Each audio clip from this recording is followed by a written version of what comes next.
والله runtii mudana wariye adiga isweydii gabadha gayrid deegaanka nooti maada oo dadka markasta wararka ka tibiyay ayaad kamid tahay runtii taas bulshada inaad weydiisay ku haboon tahay oo waxay aan qabtay in aniga sheegtaan sax ma waxaan rabaa inaan ku weydiiyo maadaama aanu la soconno deegaankaasi markiisii hore inuu ahaa goob amni ahaan dadka naftiisa aysan ku aamini karin oo walaac badani uu ka jiray bulshaduna aad ay ugu yareed hawl badan oo aad qabateen kadib waxaa suurto gashay xitaa dadka qaar inay maalgashadaan deegaanka ama dib u dhis iyo deegaano ay ka sameystaan iyo shirkado ganacsi intaba hawshaasi bal habka aad u marteen iyo dadaalkii dheeraay aad gelisay qaab caankii haba ku bilowday adoo mahadsan runtii arrintaasu waxaan iska kaashanay aniga iyo dadka deegaanka runtii nolosha waxay ka bilaabataa markii la helo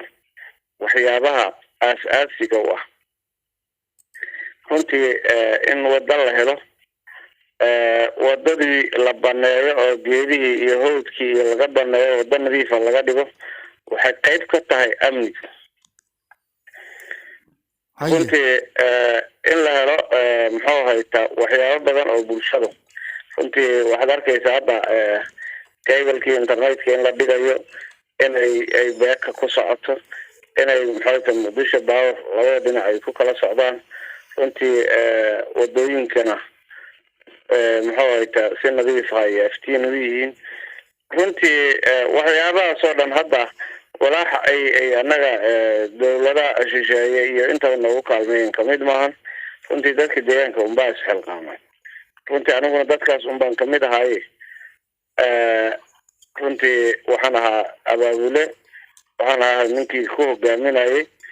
marka wax kale oo hadda oo gooni ah walaalow ma jirto waa tahay waxaa jira marka caqabado la rumaysan yahay in aad shaqada kala kulanteen kuwaasi oo aad ka soo gudubteen haddana bal maxaad ka xusuusan kartaa adiga lafaantaada runtii wax وحون أضيع عقبضاء وكهر مانيا سيدا قابك وحل دبا فنتي وحلقة ولا قصة قبي هذا مقالة بلا ده بيفتين يا معيشة كم وقطة فنتي كان عستوى كل يرنكرته وحنا لنا هاي قفكستا إن كل يرته أي هذا فرع وطعم راسه وحنا لنا هاي أنا ممكن جعان كبير إنه معاوية دولة ستيت كده دولة كوفر قلبات iyo dowladda federaalka waxaan ku guuleysannay meeshaas inaan wada nadiif ah aan ka hagaajino in xara ciidan meeshaas ay dhulka deegaanka dadka deegaanka ay ka qaadnay ee noogu deeqeen in xara laga dhigo naga ogolaadeen xara ciidan aan ka dhignay hadda ciidankii qaarna in ciidanka madaniga deegaanka qaarna suuqii ay la wareegto qaarkii kalena aan qorsheynayno hadda inay howlahaas sidoo qabiyad tahay runtii waxaan rajeynaynaa horumar intaas ka fiican in la sii gaari doono insha allah waa tahay waxaan rabaa iyadana inaan xuso oo aan ku weydiiyo shirkado ayaa jira ku soo dhiiraday markii meesha amnigeedu uu soo hagaagay kadib inay ku soo dhiiradaan oo ay ka sameystaan adeegyo ganacsi bal iyaga laftooda qaabka arrintaasi ay ugu qanceen ama ugu laab qaboobeen meesha oo amnigeedu uu sidaad ogeed soo maray bal sidee qaab aan ka abay ahayd runtii ilaahay ma hadda iskale asaga ayaa suurageliyay in aadan wax ma suuragelin karo runtii dadka deegaanka isku tashaday hadday yihiin ciidankooda madaniga iyo hadday yihiin dadkooda waxgaradka ah iyo hadday yihiin dadkooda ganacsatada intaas ayaa iskaashatay ilaahay xamdigiis waana suuragashay waa gartay muhiimadda ay ciidanka deegaanka u leeyihiin ee amniga ah deegaankaasi maxaa ka mid ah هذا فروع مقطع فروع هرمركو وأمنك مركز هذه أي سنجر أيضا مال أيضا أي سنجر هنتي نور المجلس أيضا كو وحي حقيقي أمنك حدوك تعي لقى نبع مالها hadda ay kooxaha nabadiidku ay ciidamada muxuu ahayd madaniga ay ka adkaadeen iyaga amnigooda xaqiijiyeen ay ka dhiseen muxuu ahayd ay shaqada adeegga bulshada ay gaarsiiyeen in maamul meesha loo dhisa iyaga ay suurageliyeen runtii waa dareemi kartaa marka waxaan leenahay ciidankaasna abaalkii ay dalkaaga hooyo ay u galeen in dowladda ay abaal gudi doonto ayaan rajeynaynaa insha allah watay bal wada shaqaynta intaasi shacabka aad la lahaydeen bal mid aankii ah bay ahayd runtii wada shaqaynta shacabka iyo annaga naga dhexayda waxay ahayd in la horumariyo deegaanka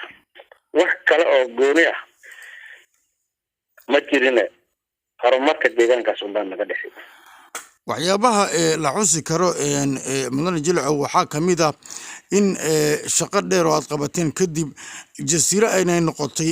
goobta dadka ugu badan ay usoo dalxiis tagaan magaalada muqdisho looga yimaado meelo badan aadna bulshadu ay zaxmad badan walaalo gobolka banaadir oo dhan looga yimaad ilaa shabeelka hoose inteedii kale runtii iskama imaane dad ayaa isku howlay waa ilaahay xamdigiis waa ina noo suura gashay waxaan leenahay dadkuna waa ku dhiiran karaan hubintiya leedahay booliisa militariga halkaa degan oo sugidaa degan muxuu ahayd maamulka ayaa jooga runtii arrintaasu waxaan leenahay arrinaan aada ugu diirsanayna waaye